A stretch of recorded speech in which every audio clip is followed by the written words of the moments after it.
In a move that could lead to a U.S.-wide ban on one of the world's most popular social media apps, the U.S. House of Representatives passed key legislation today that, if signed into law, will force its parent company to sell to an American owner or be pulled from the U.S. market. So what does this mean if you, like millions of others, are a TikTok fanatic or if you live outside of the U.S.? Here's what you need to know.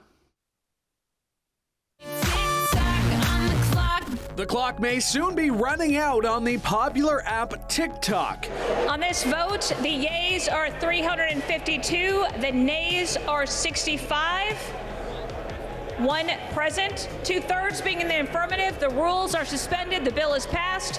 In a rare show of bipartisanship and by a vote of 352 to 65, the U.S. House of Representatives passed a bill that would prohibit TikTok from U.S. app stores unless the platform is divested from its China-linked parent company, ByteDance, within the next 5 months.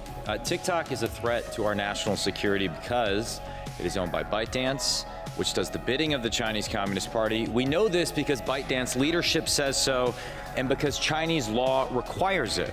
First, TikTok said its data is not accessible to China-based ByteDance employees. False.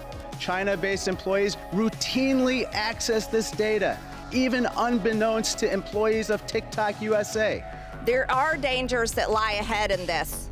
This is really about controlling Americans' data. Legislators and intelligence officials warn the app leaves American users vulnerable to the Chinese government. China is calling the move, quote, an act of bullying, and says the U.S. has found no evidence that TikTok endangers national security. And China's not alone.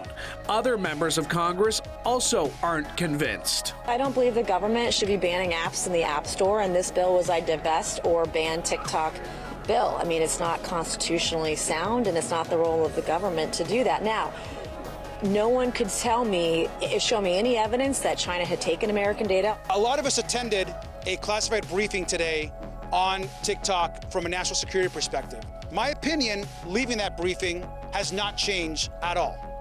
There's nothing in that briefing that changed my mind that this is an immediate national security threat and that we're going to remove this platform for 170 million Americans. Many of those roughly 170 million American users of the app have also raised concerns.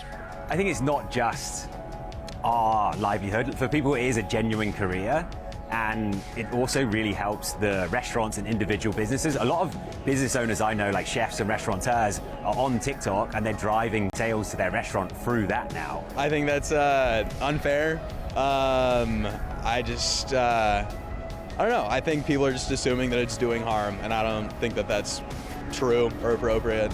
If you vote for this ban, you are voting against my First Amendment and my way of freedom of speech.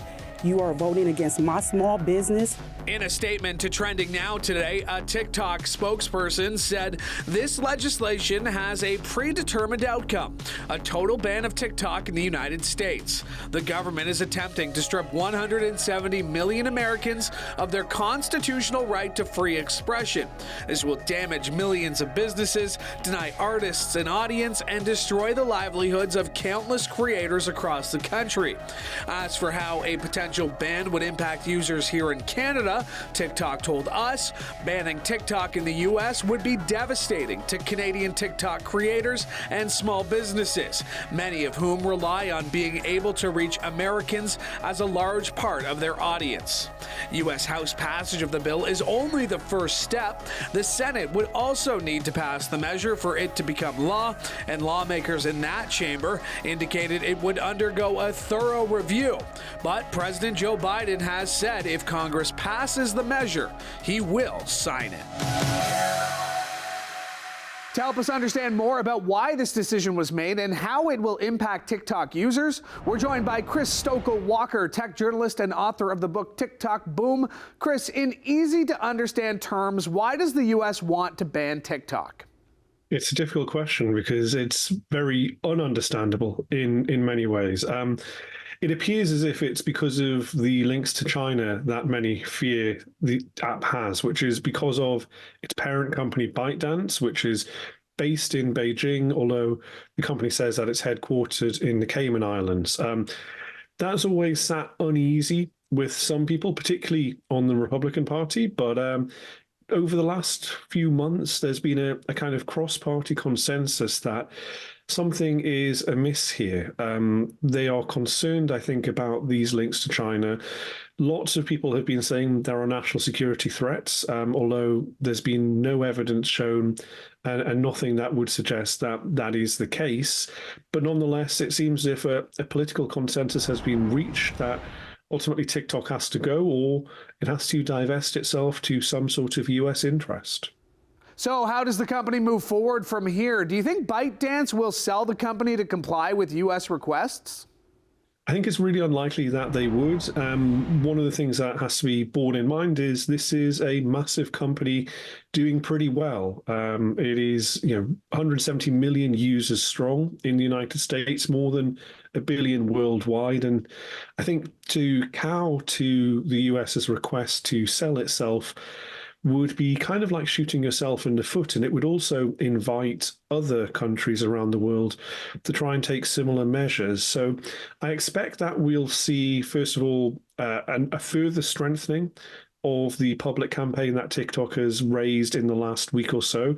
It notified a lot of its users that this ban vote was imminent and asked them to call their representatives, which seemed to have a backfiring effect in that it kind of angered a lot of people. But I think that they will probably mobilize those users even more. And if that doesn't work, then I imagine we'll probably see this case ending up in court, much as the 2020 attempted ban on TikTok by President Trump did. What are the implications for TikTok in other countries should the U.S. succeed with the ban?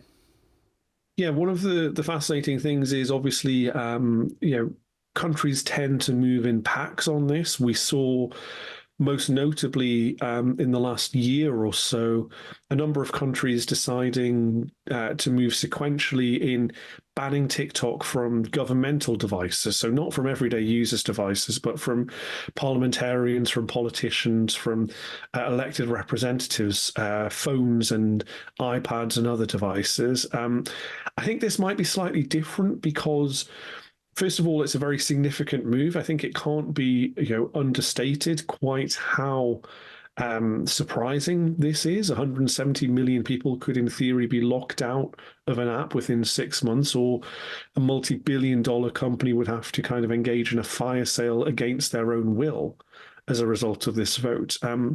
So I think that we're unlikely to see other countries following quite so significantly. But of course, it does raise the pressure for TikTok around the world, and they're having to answer an awful lot of questions right now. In your research while writing your book, did you come across anything that would indicate the U.S. is right to ban TikTok? Yeah, so I'm far from the world's best journalist, but I'm also far from the world's worst. And I've spent more time than most digging into the secrets of TikTok and ByteDance to try and find that smoking gun. And the reality is I never did. And still haven't. And lots of my colleagues have been doing similar things, and nobody's really found that bat phone direct to Xi Jinping in China. And that seems to be what the concern is amongst politicians. They've said that this is a national security threat, but they've never really followed through with the evidence. If they're going to do something as significant as implement a ban against TikTok, to really give the evidence base and ask people to make their own decision. Thanks so much for breaking this down for us on Trending Now, Chris. Thank you.